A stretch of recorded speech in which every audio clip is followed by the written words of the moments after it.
He muted us. There's 7.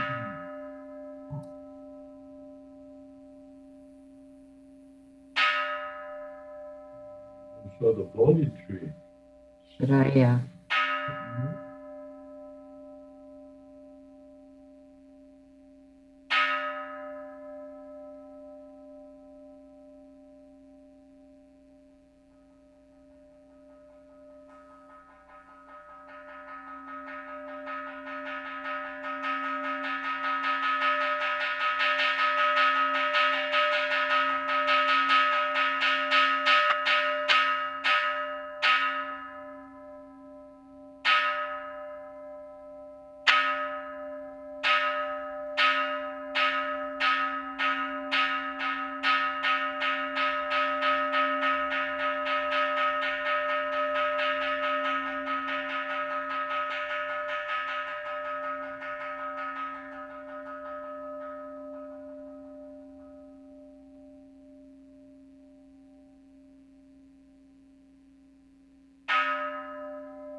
Good morning, everyone.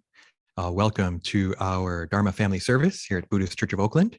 We'd like to begin with Sutra chanting, and we will chant Juseige, and the words for it will appear on the screen so you can chant along. And then also a reminder, during the Nembutsu part at the end, traditionally we would chant Naman Dabu, but I've been doing one with Dharma school and here too, chanting the entire Nembutsu. So Namo Amida Butsu, and we'll do that 5 times together during the video. So let's have our sutra chanting.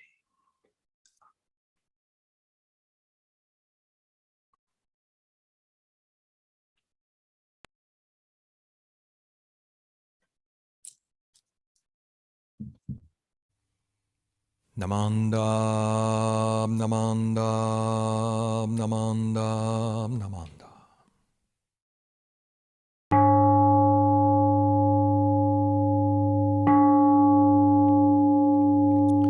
Gagon chosegan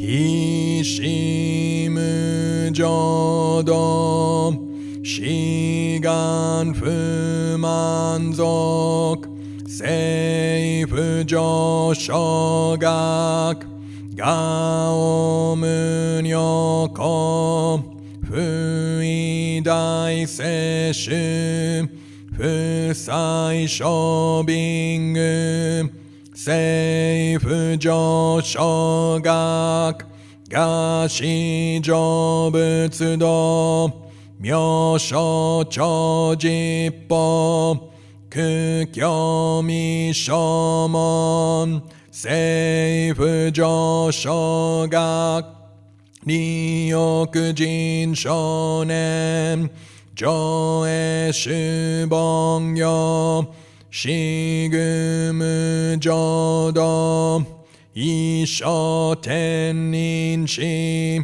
人力現代国不傷無才道少女三苦名交際集約難回避知恵言滅死根門案閉塞小悪道通達全宗門高僧上満足異様の実法日月主樹期天候音符言一種解放像公正功徳法上大集中説法四四苦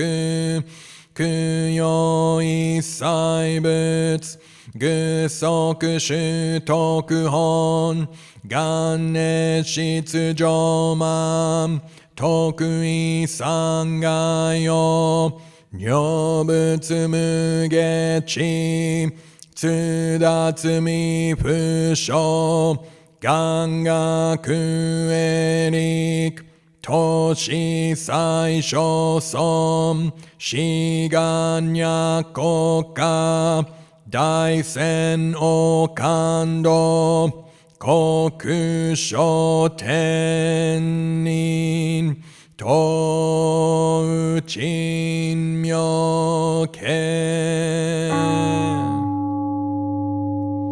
ナモ阿弥陀仏ナモ阿弥陀仏ナモ阿弥陀仏ナモ阿弥陀仏ナモ阿弥陀仏ナモ阿弥陀仏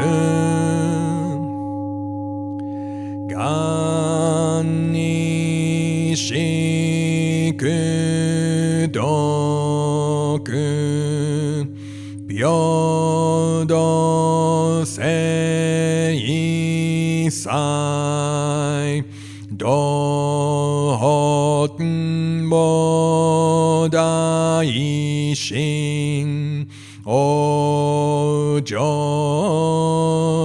安楽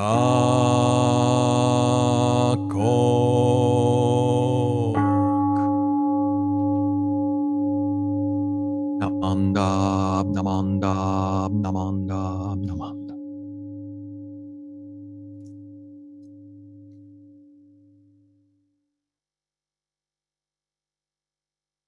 Okay, thank you very much.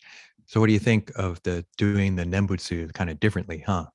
I did it for Dharma school originally to say out Namo Amida Butsu, so people would understand when we do Namandabu during the chanting. We're saying Namo Amida Butsu.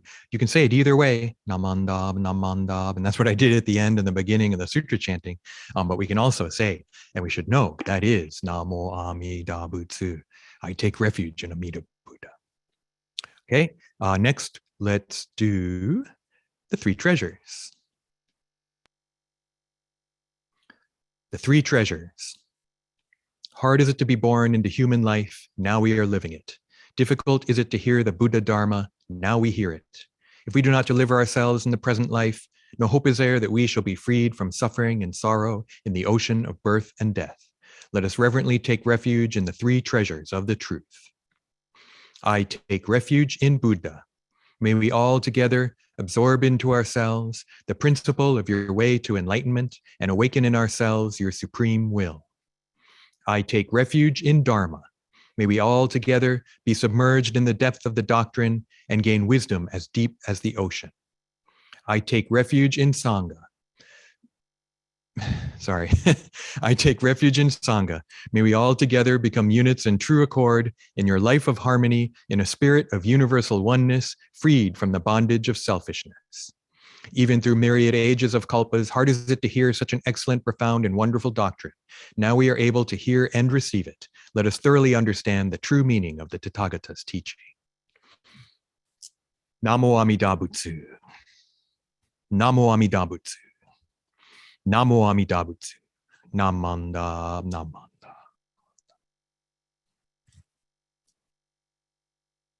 Okay, thank you very much. Let's see. Today, I've been thinking about the middle way, one of my personal favorite Buddhist teachings. The middle way is interesting in that it's found in the very first sermon of the Buddha. So, the Buddha, early in his life, he was born a prince, born into a royal family. And so throughout his early life, early meaning up through adulthood, his father sheltered him from difficulty, sheltered him from suffering. And yet, still, as an adult, he realized, and there's kind of mythical stories about it, but he realized there's more to life than just this pleasureful life that I have. He probably must have had insight into the kind of emptiness of it. And yet, it wasn't until he encounters sickness, old age, death, right? When he's finally able to encounter those things, he realizes, yeah, there's more to life than just this pleasureful life here in the palace. And so he also sees a mendicant, someone at that time in India, right, embarking or doing spiritual practices, trying to attain some kind of enlightenment.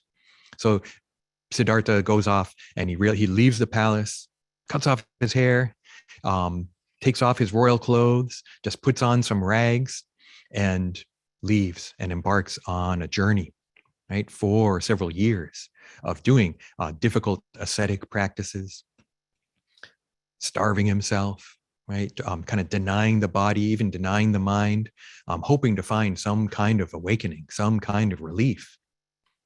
But he's pretty much ready to die, I think. It's difficult stuff that he was doing. And people still do these kind of practices in India. We hear these ideas of like lying on a bed of nails or walking over hot coals.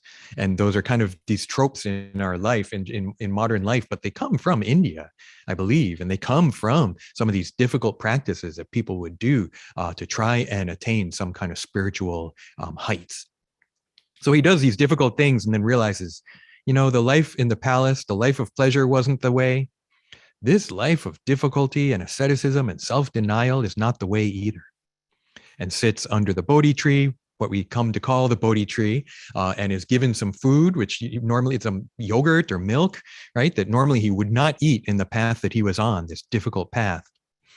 And nourished by that, enters meditation, and realizes how things are connected, this 12-fold chain of causation, but also realizes that the life of pleasure, the hedonism, was not the right way. That was an extreme. That life of self-denial and difficult practices, that was an extreme. Middle way, right? Awakens to the middle way. And 12-fold chain of causation, boom, satori, awakening, enlightenment. He's Buddha now. Bodhi is awakening, so Buddha is awakened one. He's become awakened. And he could have just sat around and enjoyed it, and he did for a while, according to stories. But eventually, he realizes, as hard as this is, it took me multiple lifetimes. I got to teach this to others. And he gets up from under the tree and goes off to teach for 50 years? Pretty amazing, huh?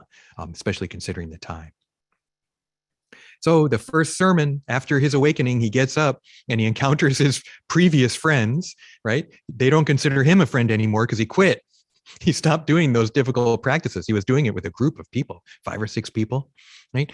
And so he encounters them. And at first they're kind of like, that guy's a quitter. What a loser. Don't talk to him. And they're like, but He looks kind of different. Let's go talk to him, right? And that's when he does his first sermon, or his first effective sermon anyway, the first turning of the wheel, the Dharma wheel.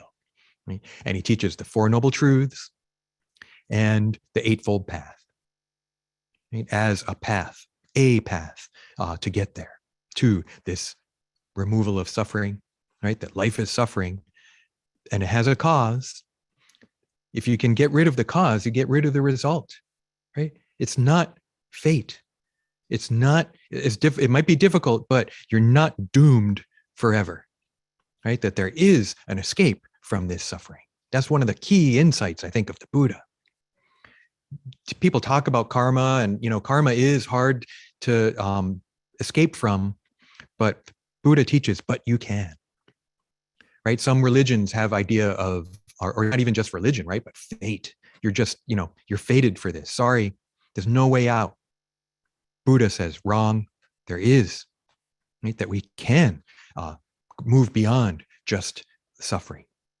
And we do that one way by getting rid of desire, getting rid of anger, getting rid of ignorance. That's one way. And another way we can think of doing that is Eightfold Path.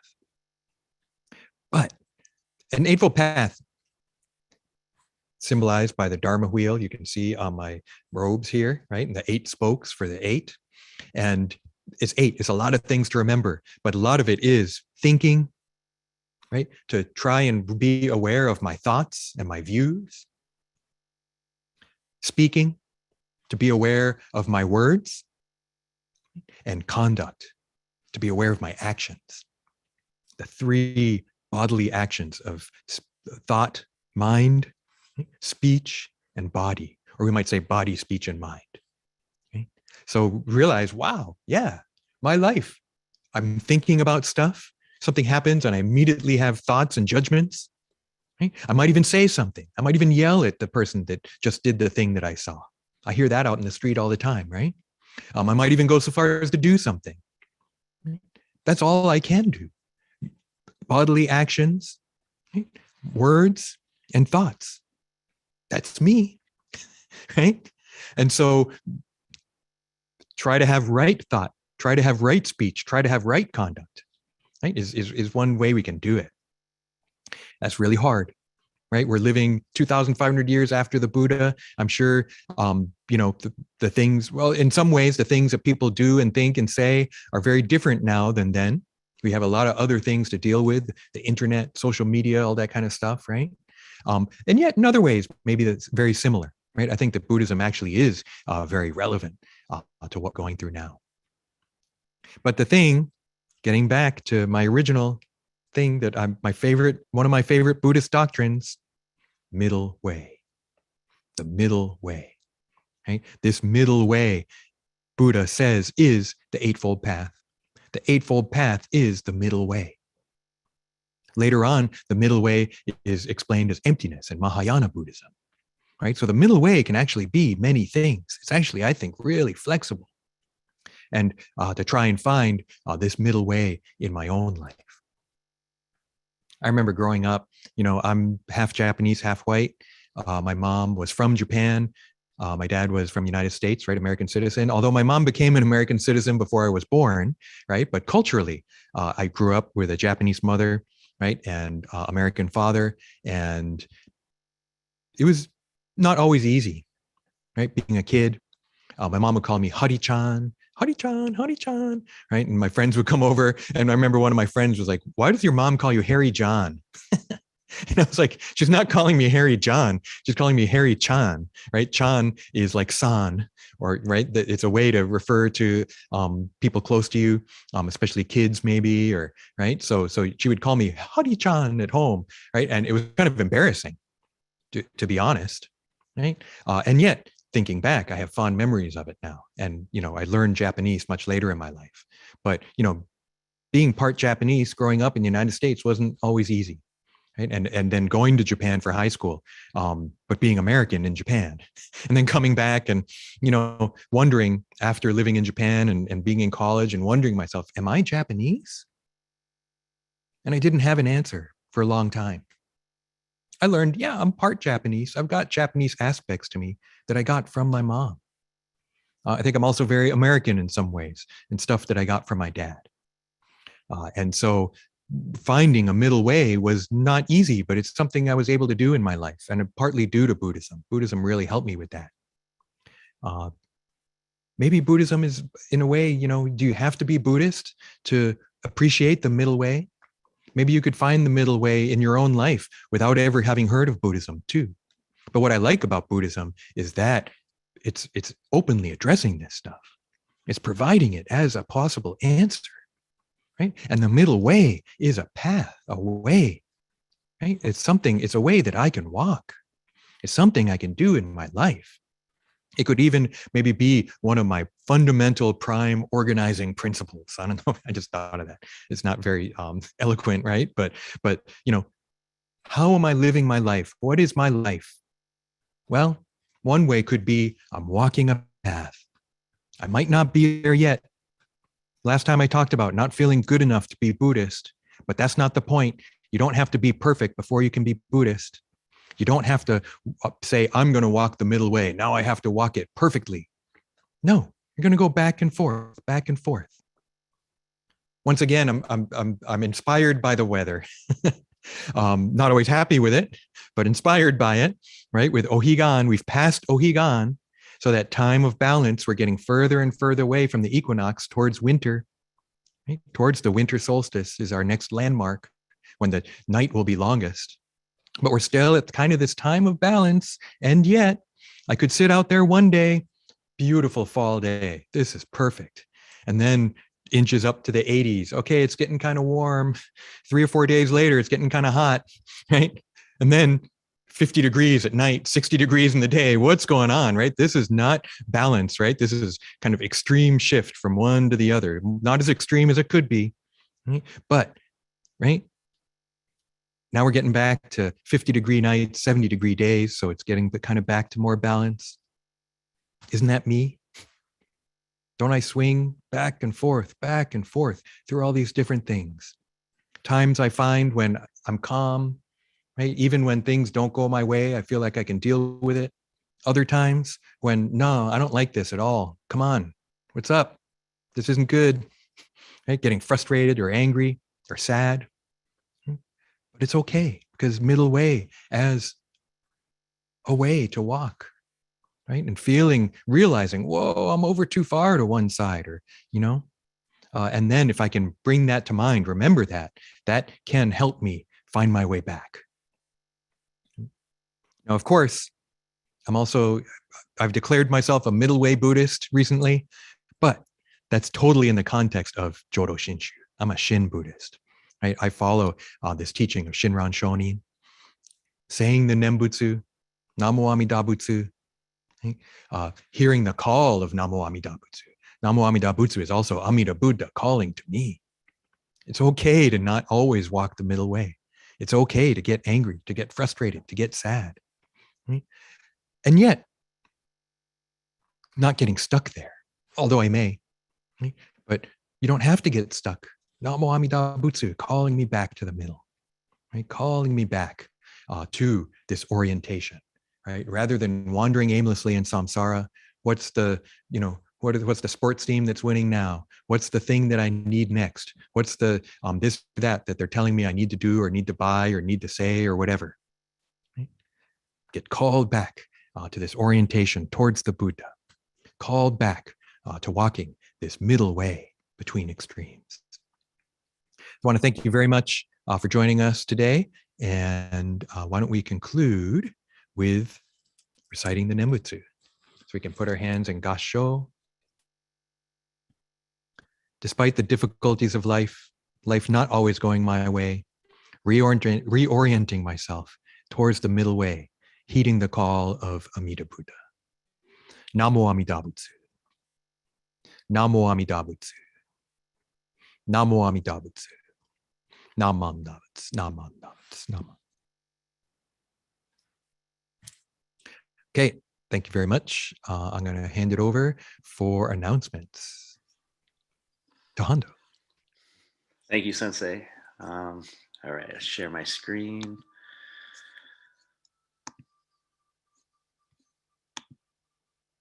Here we are. Okay, so the following events, they can be found on the BCA website. First up, on October 16th from 1 to 3 p.m., we have Transforming the Barriers of Race and Racism, Building Solidarity Among Communities. It's hosted by the Vista Buddhist Temple, and the speakers will include Dr. Reverend Duncan Riakin Williams, Reverend Mioke Kane Barrett, and Reverend Blaine Higa. Also on the same day, earlier that day, from 11 a.m. to 1 p.m., we have Jodo Shinshu Modernity, Introducing Transformations in the 20th and 21st Centuries. This is featuring Dr. Galen Amstutz from the Institute of Buddhist Studies, I believe. And the topics include Shin's encounter with the West, creating intellectual challenges for tradition, how Shin in much of the 20th century was greatly influenced by Japanese imperialism, war, and ethno-nationalism, and Shin's response to a significantly declining institutional situation today. Yes, definitely some heavy topics there, and sounds like a very interesting talk I would like to attend. And lastly, the 3 Poisons in Our Life is on October 30th from 11 a.m. to 1 p.m. And that's featuring our Bishop Reverend Harada. Also sounds like a very informative and important talk. So again, all 3 of these events and more can be found on the BCA website. So I encourage everyone to go check that out. And also, events that are specific to the Buddhist Church of Oakland, which you can also find on our website, buddhistchurchofoakland.org. Well, first off, next week, our next service on Sunday, 10/17, we will have our Keirokai service. And I should also mention that our Lady Ashini and Kakushini service has been rescheduled to November 14th at 11:30. And finally, I'd like to remind everyone that Reverend Bridge has started a Buddhism video series on his YouTube account. So I encourage everyone to subscribe to his channel to receive notifications and so you don't miss out. I'll post this link in the chat box so we could all access it easy. And that's all I have today for announcements. Thank you, everyone. Stay safe and hope to see you soon. Thank you, Hondo. And thank you, everyone. And so this will conclude our service. And so why don't we conclude once again reciting the Nembutsu? Kansho, please. Namo Amida Butsu. Namo Amida Butsu. Namo Amida Butsu. Nama.